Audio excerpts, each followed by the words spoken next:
And hello, my fabulous students. This is your favorite teacher, Mr. Jacobson. I'm excited to be with you once again. Today we're going to talk about the culture and religions in Eurasia and North Africa. There's a lot of different beliefs that are starting to emerge within Europe and Asia. And today we're going to focus mostly on Asia. So let's begin.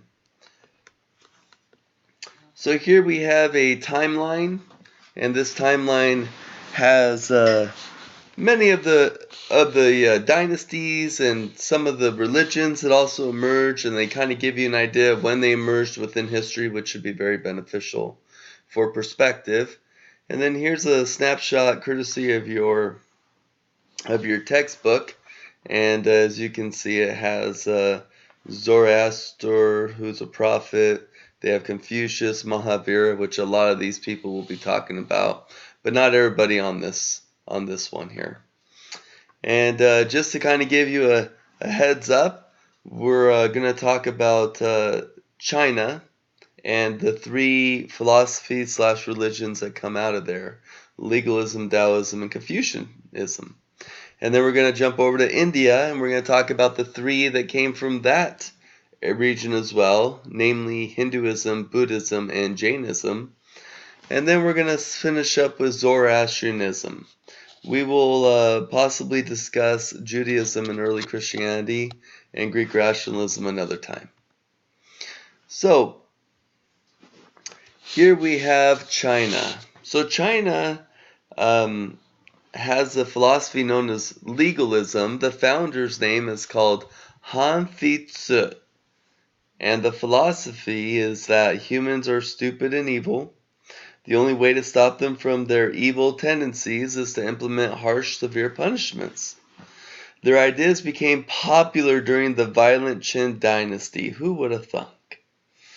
Now, Emperor Qin Shi Huangdi, he had a centralized government, and he also decided to destroy any record that did not agree with legalism. So we have a person in history who is an advocate of book burning. Not only did that stop him, but he also took about, we'll say, hundreds of scholars, and he buried them alive who would not conform to his ideas and legalism. So a very, very nice guy there. Next in China is a religion known as Confucianism. The founder obviously is Confucius. We have about 551 BCE. His life spans the decline of the Zhou dynasty and the Warring States period. He taught that wherever you are in society, you're a merchant, a farmer, a ruler, doesn't matter. Don't complain about your status in life. Just be the best person you can be and accept it. He also taught the importance of relationships and how there are different levels within society and within those relationships. So just to give you an idea, he created his own little class system. First, he has the emperor and the government leaders at the top. That makes sense. Second, he puts the peasants and the farmers second to the top, which is quite unique compared to most social structures. Thirdly, he has the artisans, and lastly, he has the merchants. So, he has this idea of ordered government.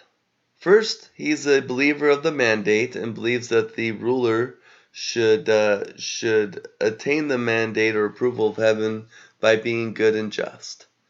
Second, rulers must perform all the right ritual sacrifices to the gods.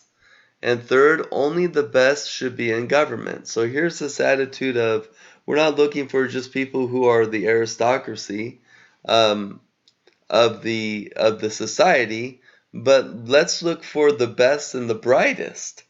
Thus, during the Han Dynasty that would implement his teachings, they came out with something called the Civil Service Examination. And he also had an idea about relationships. Every relationship has a superior and an inferior, according to him. So you have the ruler to subject, you have father to son, which introduces the attitude of filial piety, which is quite important to Chinese culture. You have husband to wife, older brother to younger brother, and older friend to younger friend. And the final religion that we will discuss today from out of China is one called Taoism. So the founder is Han Tzu, and it dates back to the late 500 BC or so. Tao means the path or the way. Key symbol of Taoism is the yin and the yang, which is right over here on the left-hand side. The yin means humanity's submissiveness, feminine side. The yang means aggressive, masculine side. Both come together to create harmony and balance. And this is the crux of Taoism, is that the world acts in perfect balance. And so we too need to have that kind of balance within our own lives, within our own spirits, if we are to, in essence, be happy or to be at one. So they have beautiful architecture, and the architecture is created so it kind of blends in with nature. So if you look at this over here, you can see this Taoist architecture, which you see the tops are green, just like the leaves here. You see here the supports are and pillars look like they're tree trunks, and so they believe that they need to blend with nature, not try to stand out or take away from it. Also, the belief that the Tao created all living things. So if the Tao created you and me, why should anyone think themselves to be above me or think they should be my master? And this is going to be a really big point of contention in China, because Taoists are going to resent being ruled by a government, because they're like, well, hey, if the Tao created you and me, then aren't we equal? So why are you above me then? So it's going to cause some animosity. Let's jump over to India. So classical India, we have Hinduism. Hinduism has no founder whatsoever. Its result from diffusion between the Indo-Aryans and the native, who are the remnant of the Harappa of classical India. Earliest texts are known as the Vedas. It's a collection of poems, hymns, prayers, rituals. It was originally transmitted orally, but eventually written in Sanskrit around 600 BCE. Three main gods, they have Brahma, Vishnu, and Shiva. Brahma's in the middle, Vishnu is on the left, Shiva is on the right, and they have a strict caste system, and they believe in something called Dharma, which means duty, do your duty. Another religion that came forth out of classical India is Jainism. So the founder's name is Mahavira Jain. He gave up his life of luxury when he was inspired by the Upanishads. He believed that all life was created by Brahma, and that there is no life greater than the other. This is where the belief of ahimsa comes about. Ahimsa simply means nonviolence. Ahimsa is what inspired Gandhi from protesting against the British and eventually gaining India's independence.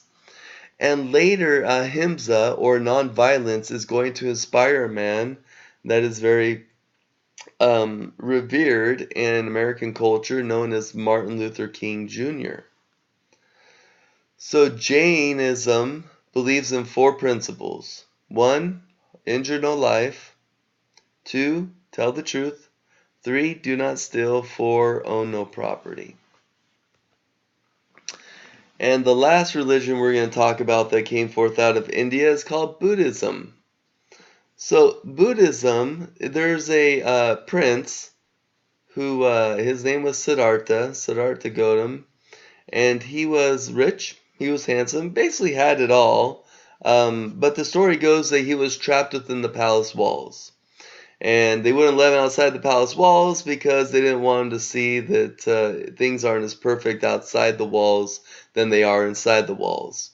So eventually he gets outside the walls and he starts seeing beggars, he starts seeing illness and suffering and even death, and this really troubles him.